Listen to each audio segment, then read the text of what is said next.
Welcome to the Well Woman Show, where we interview women executives, leaders, and entrepreneurs. And you're listening to the Well Woman Show, where motivated women achieve fulfillment and well-being. You're listening to the Well Woman Show. Take time for myself by coming to things like Well Woman Drinks. To be accepting of myself no matter what. Step away from judgment as much as possible. You're listening to the Well Woman Show. You're going to be in for a good ride. I don't regret anything. Everything I've ever done, I've learned from it, one way or another, good or bad. Being a little bit selfish for yourself, put your own oxygen mask on first and then give what's left. I'm a woman. I would prefer to tell my own story. My story, though it's very personal, is universal. You're listening to the Well Woman Show. And now your host, Giovanna Rossi. Hi, Giovanna Rossi here, and welcome to another episode of the Well Woman Show, where I interview women leaders, executives, and entrepreneurs about their lives and their road to becoming and being who they are today. Are you feeling burned out or finding it hard to focus on your goals? Or are you in transition? Well, you're not alone. We all need to activate our superpowers. These are the internal strengths and abilities we all already have, but don't use all the time. Superpowers can be cultivated, and they include empathy, love, intuition, courage, and more.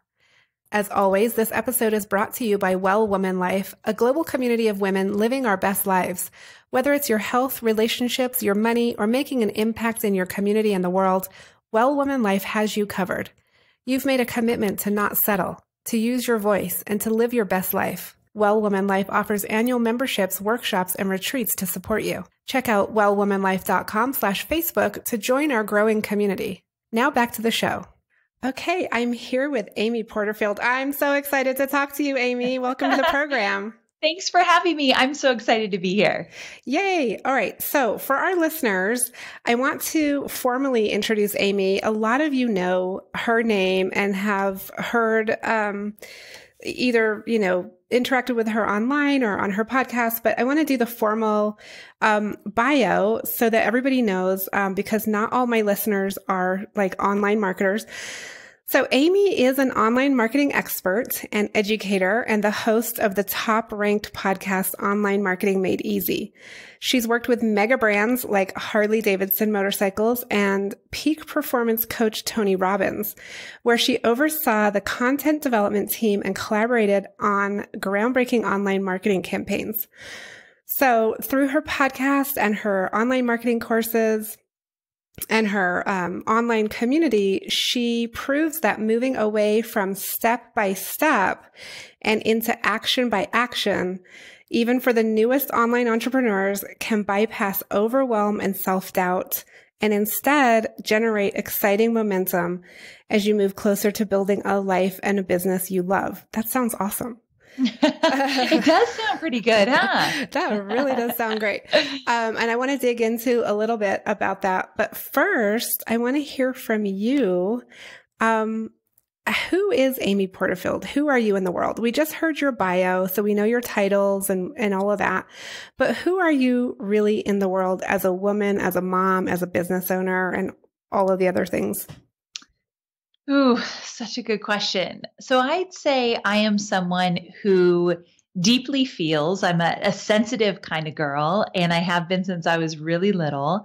And I am someone who craves answers, and I like to research and find out what makes people tick and really dig in. So I'm always curious in that way. I am a wife to my amazing husband. I'm a stepmom. I met my husband when his son was 4 years old. So he's 15 now. His name is Cade. So it's exciting to see him grow up and see the man he's becoming. So I'm a mom and a stepmom. And like I said, I'm a sensitive person. I feel a lot. I take on a lot of responsibility in terms of making sure my family's okay and my students are okay. So my head is always kind of spinning with all those things.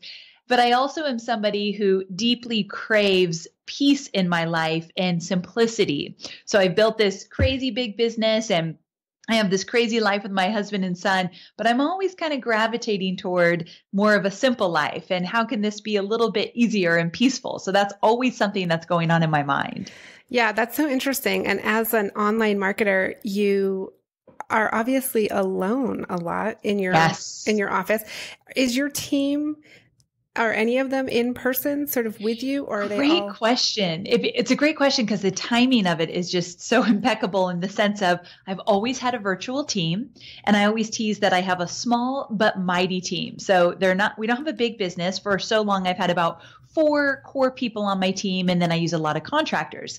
These days, though, I've had this overwhelming sense that I want a local team. I want to see them. I want to interact with them. I want to have coffee with them. I want ideas to come at all times of the days when we're in the proximity of each other. And so I have been building a local team here in Carlsbad, California, which is right outside of San Diego. And so I have a team right now of 5 women. We're not partial to women. It just so happens to be that way. And we're hiring for a few more. So we'll have like a team of 8, including me. And we work in a co-working space. So I don't have my own office. I have a home office here, but we have a co-working space. And it's new and exciting and different and awkward at times. But I do love the proximity. I think you can run a business either way. But for me right now, that local type of team is working for me. Oh, that's so interesting, because for so long you've done it completely virtual. Yes. And yes, so many different people do that. So is your co-working space in Carlsbad outside of your home? It is. It's about 15-minute drive to where I am here. And we tease that they have kombucha, which is a big thing here in Carlsbad, on tap all day long. And so they keep us fueled. And yoga classes and all that. Seriously, it's so California because they have a little gym that now we get to be a member of, and they have surfboards and bikes that you can take out at any time. We don't really do that, but it's a pretty cool setup. Oh, wow. Yeah. You know, the work space that we work in as women and moms and just everything that we're up to is so incredibly important, isn't it? So important. Yeah. Like I had an office downtown. I'm a consultant and I do all these things, and I have little tiny kids. So they're younger than yours. And well, they're not that tiny anymore. They're 6 and 8 now, but that feels little to me though. Yeah. And so like 3 years ago, they were really little, and I moved the office. I just closed down the office and moved home because I was like, I started my own business to have this independence. Why am I now driving to an office every day? And it just didn't make sense. You know, I'm glad you brought that up because real quick, I actually don't go into the office every day. My team does. They're there every single day, Monday through Friday. However, I don't feel comfortable driving into an office. I started my business so that I could have the freedom to work from home. I have a video studio. I have an office. And so I go in just a few times a week, and I create a lot of content, and I need peace and quiet for that. So I stay home a lot. Yeah, no, I love it. I need my alone time. Me too. So I want to ask you, the life of an online, marketer, you're in your house a lot alone. You've got all these things going on. I feel like sometimes people think, that like you've got this perfect life and like it's just all, flows so fabulously. Can you give us a reality check? Like, like 5 minutes ago, were you like digging through your drawer looking for, you know what I mean? Like what really happens? I've got yoga pants on right now that I wouldn't wear out in public. So that is for sure, since you can only see top up. It is not glamorous. I actually am glad you brought this up because I know so much of what social media shows as entrepreneurs that everything is so perfect. And right now, although I'm not a messy person, things have been kind of crazy for me. So my office kind of looks like a mess. I went in there right before I came in here and I thought, before I go to bed tonight, this has got to be picked up because I don't typically work that way, but it's just been busy for me lately. And I have a husband who's a firefighter and he works 24 on, 24 off. So 1, I get a lot of alone time. And 2, when he's home, he wants my attention. So right before this, I sat on the couch and had a cup of coffee with him. Quite honestly, my brain's scattered and I have a lot to do. And I thought, I don't have time for this, but I've got a husband who wants to spend time with me. And so I want to make time for him. Yeah. So I'm constantly battling making sure I'm there with my family and I'm present and I'm available. And I've got this thriving business that without me will not be thriving. So I've got to show up for that. Right. I often feel pulled in a lot of directions and I'm constantly asking myself, how do I de-stress? How do I make sure that this doesn't get too crazy? So definitely, in most days, I'm not in hair and makeup, and I'd rather not be, quite honestly, but I'm vain and I'm not going to get on video without it. So I do what I need to do. Yeah, no, that's so interesting. And so what do you do to de-stress? Great question. So I have to really make a conscious effort to take care of myself. It's not something that comes naturally to me. Like most women, we take care of everyone else. So for me, I've set up an acupuncture appointment every Thursday. So every Thursday, rain or shine, I'm there at this woman's office and I love it. So that's time for me. And I also bought a sauna. This sounds so over the top, but it really wasn't, I promise. But I have an infrared sauna in my backyard, and I make a point to be in it 3 times a week. It's 30 minutes. I sit there, it's quiet, and I can make every excuse in the book not to have time for it, but it's something that really, really helps me just mentally and physically. So I have little things like that that I try to make non-negotiable. Doesn't always work that way, but I try it. Yeah. I try to. No, that's so important. And so when our lives are, on the Well Woman Show, we do talk a lot to leaders and executives and entrepreneurs about just the craziness of our lives and juggling everything. And how do you sort of gather yourself when you are frazzled and like having your coffee on the couch with your husband and like, I have to go do this interview in 5 minutes. And how do you sort of like transition and gather yourself to kind of compartmentalize those things, right? So you can move on and do something else and be fully present. So one thing that I know not everyone at the stage where they are in their business has the opportunity to do this, but I do have a small team that I really heavily rely on. And I feel like I've taken the time to hire smart, so I really know they're taking care of business when I'm not. That has been something I've worked hard this year on, building out a team that I can trust. So I do have a team to get my back when I'm not present in the business. That was big for me. The other thing is, I've had to, it's not something that comes natural to me, but I've had to start journaling and just taking the time to write my thoughts down because my head feels like it's going like this half the time. And so spending 10 minutes in the morning journaling, having some routines at night where I know work ends at this time, like today work's going to end at 4:30. And I've told my husband this, so I have to keep my word, and we're going to make dinner together. And we're probably going to go outside and watch our dog play around in the yard. But I have to plan that stuff because if I just say it's going to happen, it never will. So journaling and planning my downtime sounds so regimented, but that's how my mind works. Yeah, no, that's so important. And I want to ask you, because a lot of very successful women have partners who are super supportive, and then others aren't. But we'll talk about your situation where you have a supportive partner. How has that been with you growing your business? And so I'm assuming that your income is higher than his. I mean, yes. I just have to kind of like assume that because you're a very successful entrepreneur and he's a firefighter. And so Isn't it sad? He's saving lives, and he literally did CPR on a woman on Thanksgiving and saved her life. And he makes less than me. I know it's crazy, but it's true. And I'm really glad you brought this up because I did a podcast episode with, his name is Hobie, with my husband Hobie. And I asked him, talk about how you feel about me making more money than you. Because the biggest lesson I've learned is I have to talk to him about it. Because if it feels like a dirty secret or an elephant in the room, I don't get to fully embrace the fact that I've created something pretty awesome. I deserve this. I've earned this. This is mine. Yeah. And so, and not only is it mine, it's something that I get to do to support our family. So it's his as well in that way. So we've talked about it, and he's admitted that it is kind of awkward. He comes from a traditional family, and so do I, that usually the man is the breadwinner. And so in this case, it's not. And 1, communication has been huge. 2, he also sees his value in my ability to build this business. I didn't have this before him. And so what I love is that he feels that what I've created is partially because of how he supported me in the process to allow me to do so. And I have definitely been on the same page with him about that. I tell him how much he's been a part of it, and I thank him about allowing me the time. Today he did the laundry. He ran to the cleaners because he's home from the fire station, and he took care of our dog Scout, things that I just do not have time to do today. And so he knows that that means huge to me so that I could stop working at 4:30 and spend time with them. So we just have a really special thing, but it's communication. And he feels very appreciated. He's told me this before. And it's funny, this is getting way too personal, but my parents aren't divorced. And after 25 years of marriage, I went to college and they got a divorce. And my mom said, one of the things is, Amy, I never really appreciated your father the way he needed to be appreciated because she was so stressed with what she was doing in her life and he was stressed.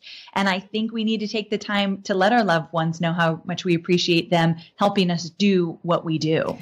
That's so important. Yeah. Being grateful for what they are doing and really, like you said, helping him understand that he's a part of it. It's because of him that you were able to do that. And that's such an important point. And, I also think it's about men being secure in themselves. And that has a little maybe to do with what you say to him. It's more him feeling secure as a man and as a provider and feeling secure and happy with his choices and what he's doing in his life. So true. When we first met, he was a general contractor. He wasn't a firefighter. Didn't really love the business side of that. He had his own business and it just wasn't his forte. And he was a different man then. And now becoming a firefighter and knowing he's right where he needs to be. He was born to be a firefighter and take care of people that way. He has so much confidence in that it shows up in our marriage. So you make a great point there. Yeah. Okay. So Amy, I want to go back to you. Tell me, what are you working on right now and how does it impact women's lives and well-being? So what I'm working on right now is an opportunity to find more ways to dive deeper into online marketing for those just starting out or those that don't know which way to turn. And so what I mean by that is I've always created online courses. They've been pretty expensive and pretty elaborate in the sense of how deep I go into a topic like how to create a webinar system or how to create an online course and market it. But I stepped back a little bit and decided I want to create smaller, more in-depth topic training, such as how to find your avatar and how to attract your avatar, or what are the 10 steps you need to get started with an online business, like in the very early stages. So I've decided to create smaller opportunities for women and men to dive into what they need, because this is my forte. Online marketing is what I know. And so I just kind of want to expand what I'm teaching and reach my audience where they are right now. Okay. I like that. And you have a lot of online courses already. I know that you have the list building course, and I wanted to talk a little bit about that in terms of helping women or men, but mostly women listening to the show, start off their business. What are some of the kind of tips and tricks about list building? First of all, I think everybody understands we need to build a list if we're going to, get customers. But what are some of your insights and tips and things you've learned about list building that are so incredibly important that you would like to share with the audience? I think my first tip when I'm talking to my students about starting to build their list, most people feel like they should have done it way before and they're behind, like they need to catch up.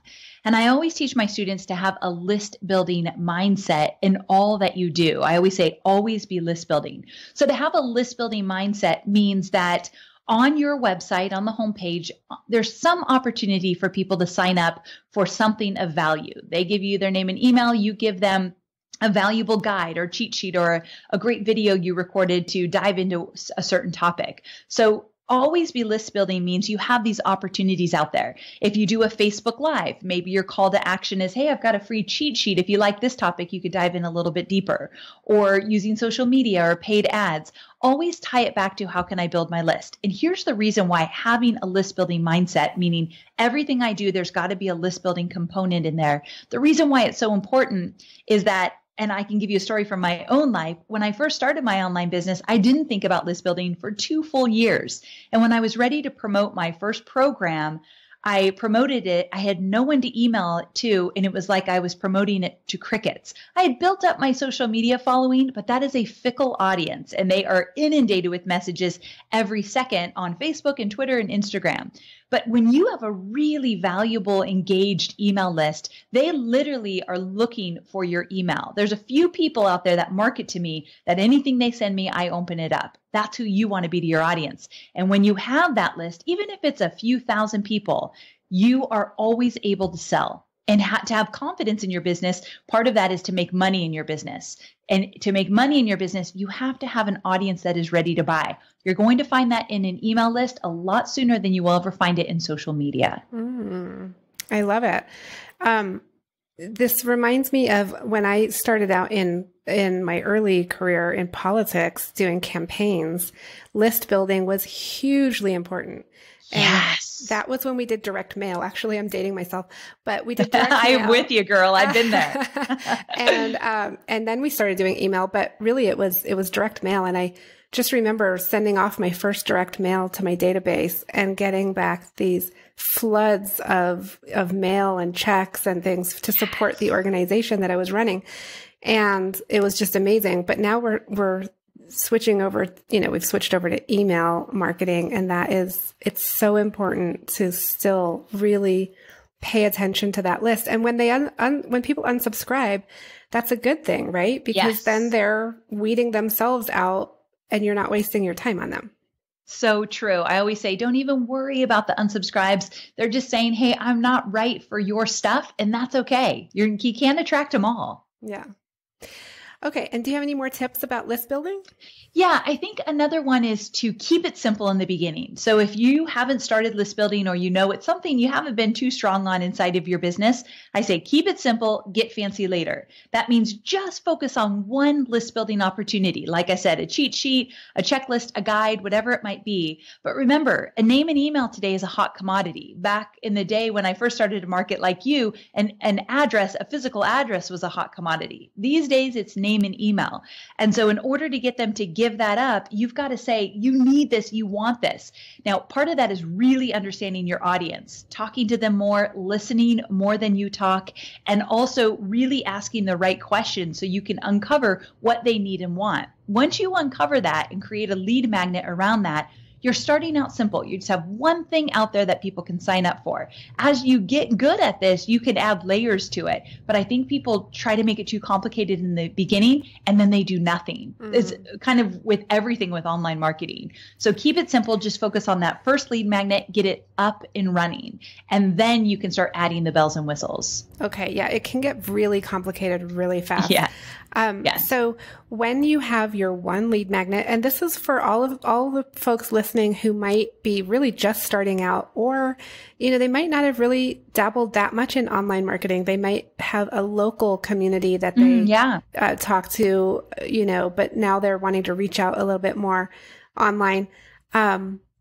When you start doing that and you have your one, offer, which is how you're going to have people opt in to give you their email address, where are you putting that offer? Like, what should people do? They might, Great question. They might have a website. They might have a Facebook page. What do people do? So you want to put it in multiple places. So it's important that you put it on your Facebook page. You list it on your Instagram page. Maybe you talk about it in a Facebook Live or an Insta story, and put it on your website for sure. Also, the About page is a great page to link to a freebie. People are always reading your About page before they read anything else on your website. So putting a link into your About page, anywhere where you feel like your audience will be spending time, multiple places is ideal for sure. Okay, great. And what was I going to ask you about that? So what other list building tips? Yeah, I've got one more for you, and that is to follow up with intention. So a lot of people say, okay, so they join my email list, then what? What do I do with these new subscribers? And the goal is consistency. So once you deliver on your promise, they sign up for a cheat sheet, you send them that cheat sheet. But from there, I want you reaching out to them every single week. And I know that sounds like a lot, especially for those that aren't emailing at all yet.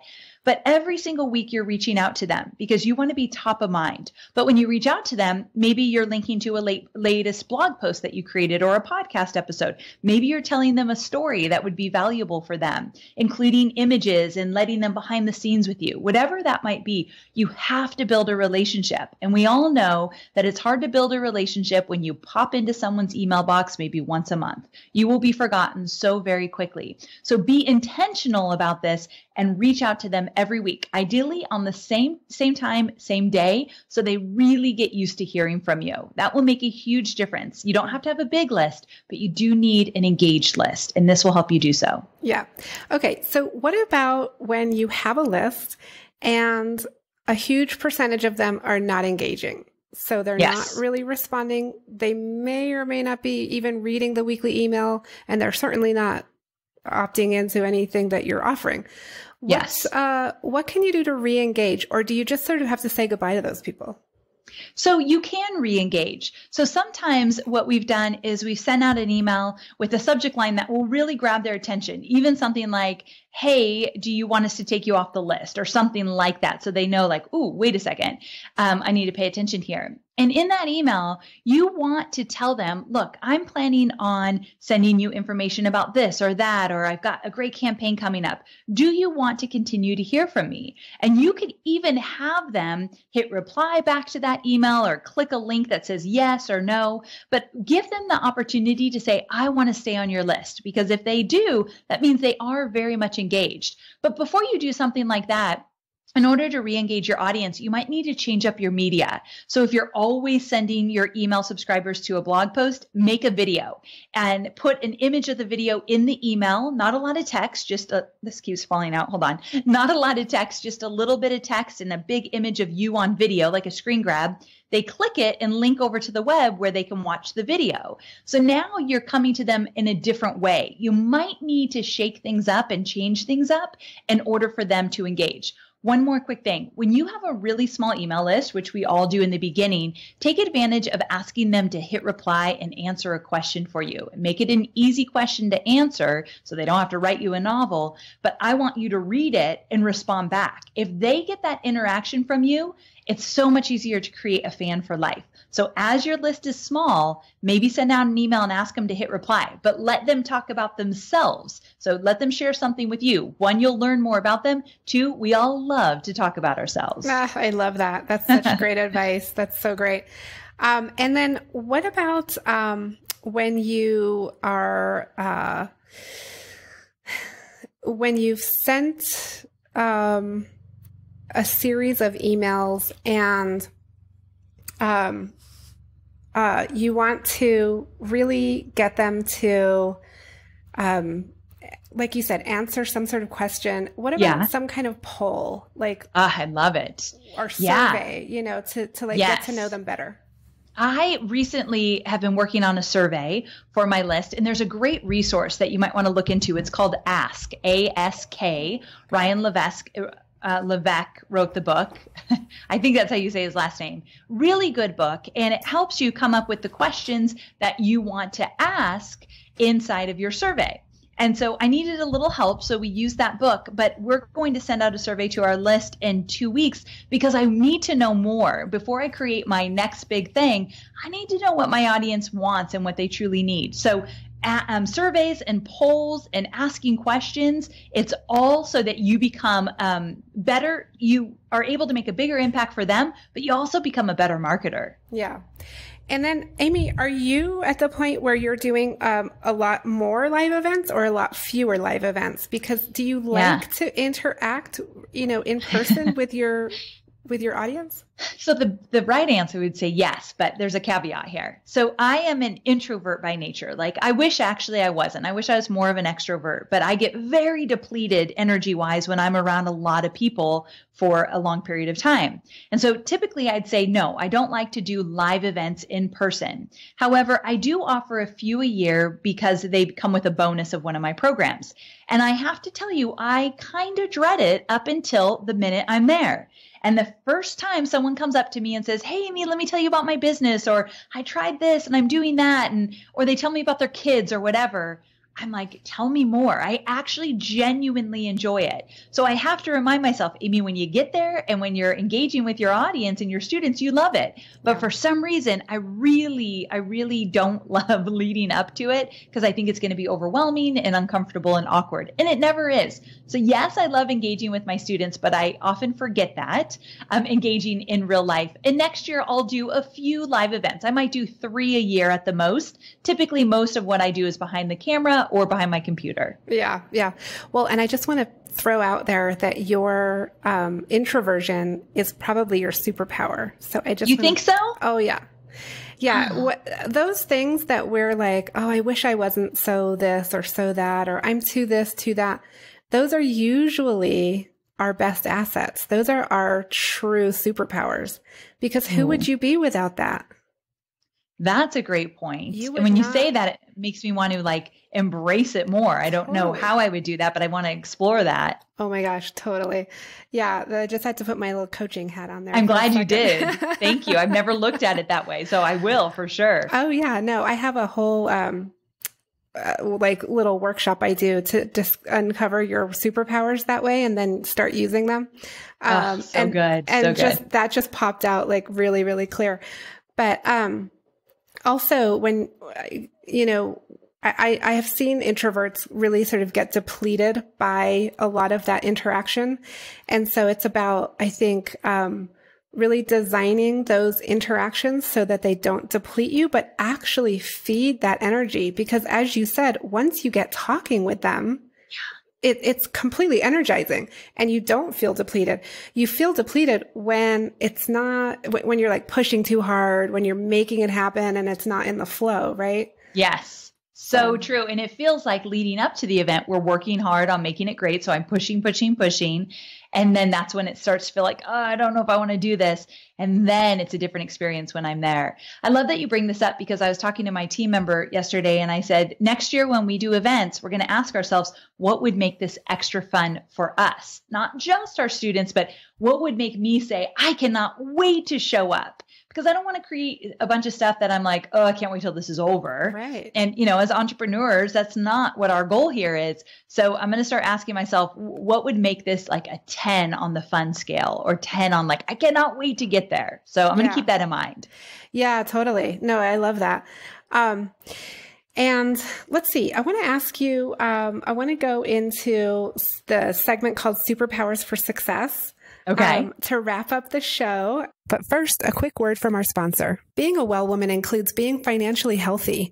Our sponsors, Lorraine L. and Kate Stalter of Better Money Decisions, are on a mission to eliminate complexity and confusion from your financial life. They replace Wall Street jargon with straightforward talk you can understand. And they create investment and retirement plans customized for your needs and your future.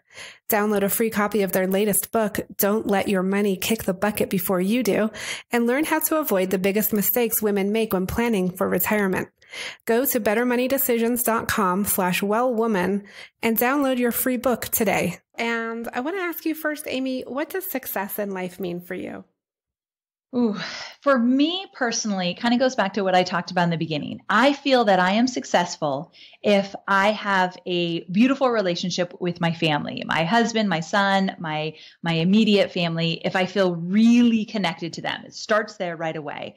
And from there, I also feel successful if I am making an impact with my audience. And dare I say it, if I am making good money. You know, I know that's a topic that some people struggle with sometimes, but it is part of my success if I'm able to generate revenue on my terms in a way that I love to create and I love to give back. So that's part of my success. But with all of that, in a way that I want to be living a simple life. I truly don't want tons of stuff on my calendar all the time and feeling pulled in a million directions. So if I feel at peace and I feel like this is the simple life I want, I feel like I'm really successful. I am not necessarily there yet with the simple life, but I've got my eye on the prize for sure. At least you know what you want. Yeah. Yes. No, that is so hard. And this is something we talk about a lot on the Well Woman Show is juggling all of these multiple roles that we have and spreading ourselves too thin and always saying yes and never saying no and not creating those boundaries. And, it's just, it can be really, really challenging to, to juggle all of that. It's true. Very, very true. I think half the battle is realizing that you are juggling too much. And then the other part of the battle for me is then learning what I'm going to say no to. And there's got to be a time I say no. Are you at the point in your life and your business where you can up and go on vacation for 2 Thank weeks God. and everything? Ooh, let's not get crazy. I haven't done 2 weeks yet. I've done a successful week and literally loved it and did not bring a computer. My husband and I went to Mexico and I just didn't bring it. And that felt weird and wonderful at the same time. But I 1,000,000% could take 2 weeks off. I just have to get past the fear of thinking that I have to be involved in everything. Yeah. So I'm going to do it. That's a huge one. We went away to Europe for 6 weeks this summer, and people say, how did you go on vacation for 6 weeks? And I'm like, it wasn't vacation for 6 weeks. We were living in Europe. I had my computer with me the whole time, so it's sort of like I'd be on for 5 days and then I'd take a day just to work when my husband would take care of the kids. And, we sort of figured it out. And I have this fabulous photo that my sister took of me crouched down under a porch in the rain in Scotland, on my laptop, trying to get some work done. And it was just so been there. But, it's so great to have the freedom to be able to do that. True. I mean, part of me looks at that and I'm like, oh, I hate that you had to, you're trying to be with your family in Scotland and you're crouched in a porch. But at the same time, you could say like, I get to be in Scotland with my family and I also get to run my business while I'm there. Now that actually is pretty dang amazing. Yeah. It's all on how you look at it. It is. It totally is. And then, but the week away in Mexico with no computer at all, I think that is amazing. It was. I'm going to try to do more of that for sure. My ultimate goal is to take the whole month of July off. I've been talking about this for 2 years now. I haven't been able to do it yet, but my friend Michael Hyatt does it and I'm always so envious. And I know if he does it, I can do it too. I believe that. Totally. So it's a goal. I don't know if it's going to happen in 2018, but it will at least happen by 2019. Oh, I love it. Well, it has to be a goal, right? In order to make it happen. And I love that you brought up what was I just about to ask you? Oh my gosh, it just flew out of my head. Oh my gosh, I do that all the time. We were talking about Scotland and traveling and Mexico and taking time off. Delegating. Yes, delegating. There you go. So in order to do all of this, right, we have to be really good delegators because we have to say, no, I don't have to do everything. I'm going to hand it over and let somebody else do it. Yeah. And I feel like as women, we have a really hard time delegating the nurturing tasks more so than the business tasks. Yeah. Can you comment on that? Yeah. So I actually, about 3 years ago, hired a personal assistant and she's 1 day a week with me every Tuesday. Her name is Stacy. And every Tuesday she comes to my house and she does things like what my husband helped today. We're in a holiday week, so she's not here. So he helped today, but she typically will do things like go to the cleaners, do my grocery shopping, return things at Target, whatever it might be, pay some bills, schedule the guy to come. This sounds so silly, but I broke a blind in my bedroom, like the blinds. Yeah. So schedule someone to get out here to do that and all that stuff. And so she does it every Tuesday. And that has been a game changer for me. And I sometimes find myself still doing some of that stuff because I have this weird guilt. Like, I don't want to ask her to do too much, or I should be doing this because I'm the mom and stuff like that. And the minute I see that happening, I'm like, that's just insane. I've got this great girl that's going to help me. She's so wonderful. So I find myself sometimes struggling with it, but overall, I've kind of nailed it down. So that's been huge for me. Yeah, no, that's huge because historically women have been valued for two things, right? The way we look and the way we nurture. So true. Whether we can, nurture the family, have kids, and then the way we look. And so when we think of having to delegate some of those things, especially around the nurturing, it can be really hard. Yeah, for sure. So Amy, when did you know you were really good at what you do? Ooh, good question. I would say it was probably 2 years into building this online business. I had major doubts that this was going to work. And about 2 years in, I finally created something that I felt good about. Like I enjoyed creating this course I created. I loved everything that went into it.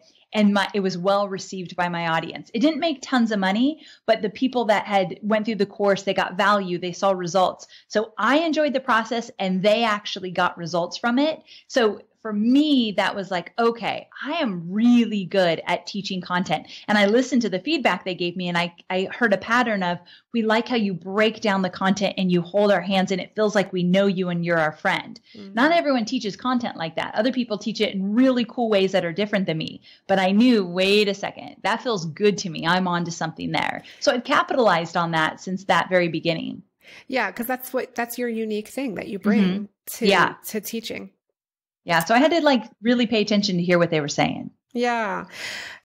So a lot of times when I ask that question, people talk about external validation, like people telling them that they're good at I had something. a feeling that might come up. Was there something internal where, like, for example, the 2 years that you were unsure whether it was going to work, you had to have known during those 2 years that you were really good at this, that you just needed to stick at it. Okay, you're right about that. So when I worked for Tony Robbins, I was behind the scenes and I really didn't do anything like I do now. And so there was always a voice that I knew I was meant to do my own thing. I didn't want a boss. I didn't want any man, quite honestly, telling me what to do. I might have some daddy issues with that one, but I just wanted to call the shots and be my own person. There was this nagging voice with that. But over time, I think those 2 years where I struggled, I do think I believed in the fact that I was a good teacher. Like I knew that I added value when I would teach whatever it was I was teaching, even before people bought my stuff or told me that I was doing a good job. Something inside me clicked that I knew that was there. It didn't show its head often. I was more insecure than I was secure, but you're right. I do think there was a knowing. There was a little faint voice that got louder over time. Yeah. And just tapping into that voice when you really needed to was probably crucial in order to get where you are. Yeah. Okay. So Amy, can you describe a personal habit that contributes to your well-being? Because we all know that we have to, in order to do everything you do, which is amazing, you have to have a sense of well-being and taking care of yourself. So this one, I don't know if this sounds silly or not, but I am a stickler for 8 hours of sleep. And no matter what, because back in my corporate days, I'd stay up till midnight, 1 o'clock trying to finish a project. Those days are far gone. And so I go to bed at 10 o'clock and I wake up usually around 6. And I always, like 99.9% of the time, get 8 hours of sleep every night. And I hear hustlers in the internet marketing industry, like they're hustling, doing big things, like you only need 5 hours of sleep.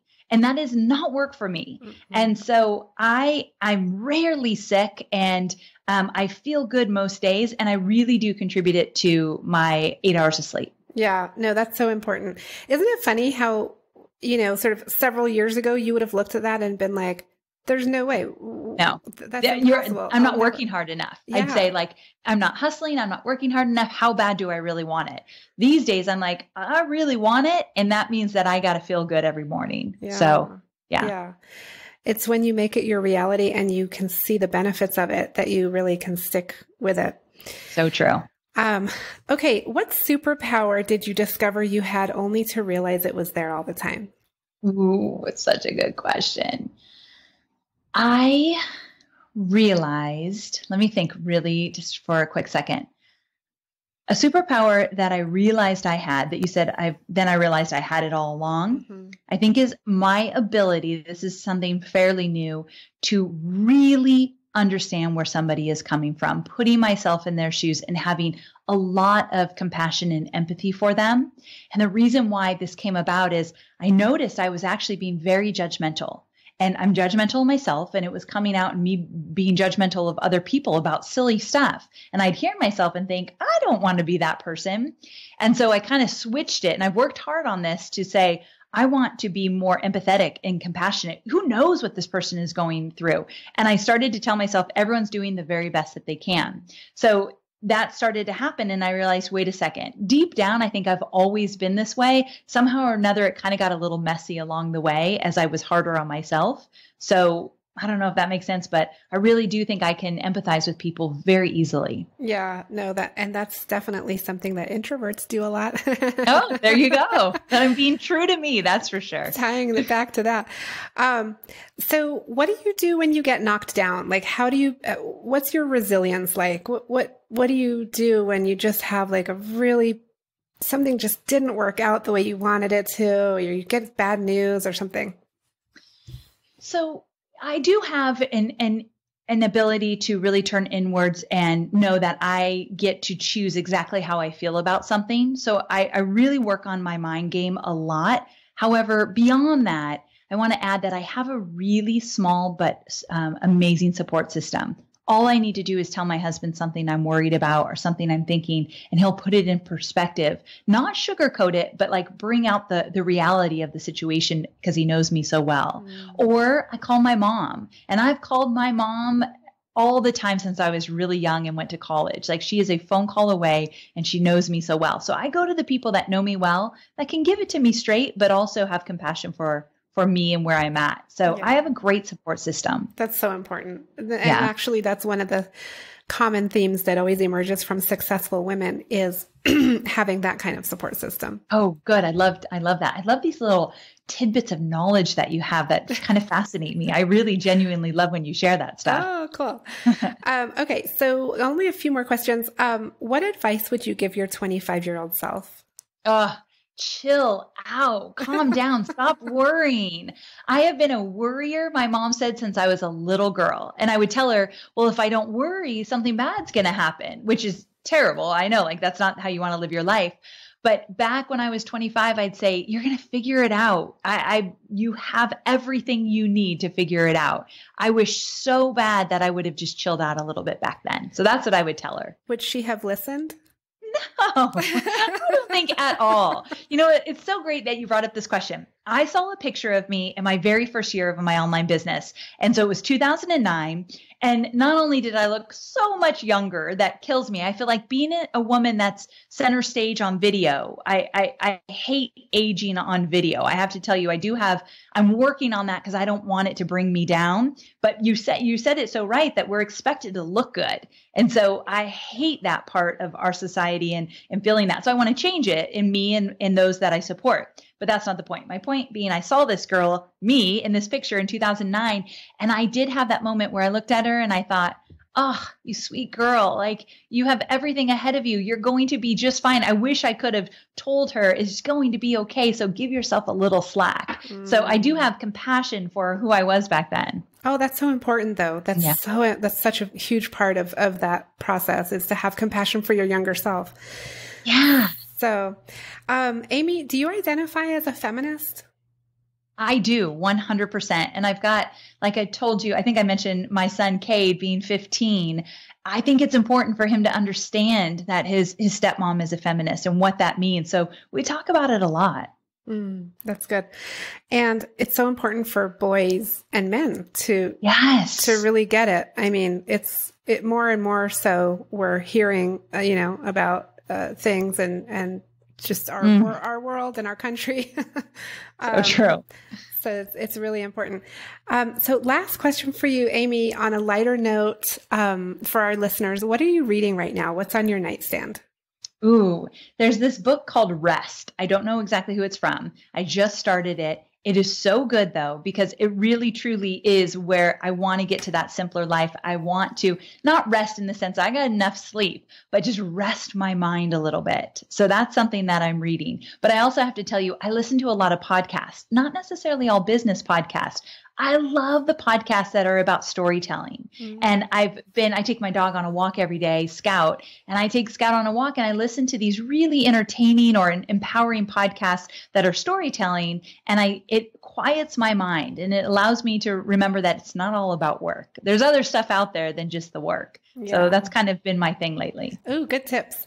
Okay. Yeah. Wow. Amy, this has been so awesome talking to you. Thank you so very much for being on the show today. Thank you for the intelligent questions and the questions that actually mean something. I really appreciate it. And I really, truly enjoyed talking to you as well. Oh, thanks, Amy. Bye. That's it for our show today. Remember, if you need support to live your Well Woman life, head over to wellwomanlife.com/Facebook to join us. Our monthly live event, Well Woman Drinks, brings women together to share our successes and challenges as women, leaders, moms, aunts, sisters, and all the other roles we carry. If you'd like to attend a Well Woman Drinks near you, or if there isn't one in your city yet and you'd like to start one, email info@wellwomanlife.com. If you enjoyed the show, please take a moment and subscribe in iTunes and leave a review. This helps raise visibility, which is super helpful when it comes to producing the show every week. For feedback, comments, or just to let me know you were listening today, find me on Facebook, Twitter, and Instagram @WellWomanLife. I'm Giovanna Rossi for The Well Woman Show. Until next time, have a super powerful week.